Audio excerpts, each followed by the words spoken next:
It's been 3 weeks since Ukrainian brigades forced Russian troops across the wide Dnipro River in southern Ukraine, liberating Kherson city and bending the arc of Russia's 9-month-old wider war on Ukraine. The fighting in the south has slowed since then, but the calm belies the coming escalation. The Russians are digging in, and the Ukrainians are probing for weaknesses in Russia's new defensive lines. The weak spots already are evident. The Russian field fortifications in eastern Kherson are optimized to defend against drives along the roads and would be very vulnerable to envelopments across the open countryside, the Washington, D.C.-based Institute for the Study of War noted in a detailed study of Russian defenses in southern Ukraine. Trenches and tank traps are sprouting up across eastern Kherson Oblast on the Dnipro's left bank. But the fortifications don't form long, unbroken lines. Instead, they simply straddle the main roads running south from the Dnipro toward the Russian-occupied Crimean Peninsula. That's a foreboding sign for the depleted Russian field armies in the south. Ukrainian mechanized forces already are adept at crossing rough terrain. That's how they advanced across northern Kherson starting in September. Yes, Ukraine is cold and muddy right now, less than ideal conditions for a cross-country march. But the ground will get firmer as the temperature continues dropping over the coming weeks. There's no reason to expect that, once the Ukrainians cross the Dnipro, they won't again take to the open fields. Tactically, the Ukrainians could bypass the stiffest Russian positions by going off-road. Operationally, there also are opportunities for the Ukrainians to avoid the densest Russian fortifications.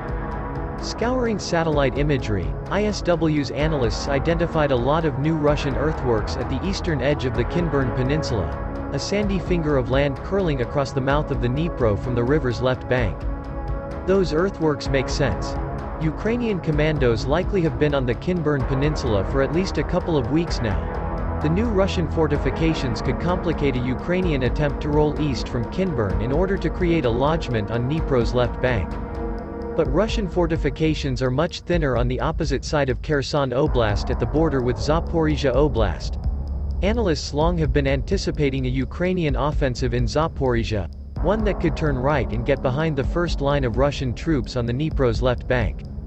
The lack of major defenses on the Zaporizhia side of Kherson could indicate Russian planners are downplaying the risk of a Ukrainian attack along this axis.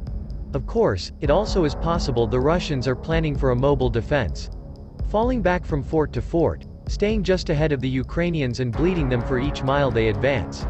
If this mobile defense sounds familiar, it's because that's how the Ukrainian armed forces have defeated more than a few Russian attacks. The Russian military is setting conditions for a protracted defense in eastern Kherson Oblast, ISW noted.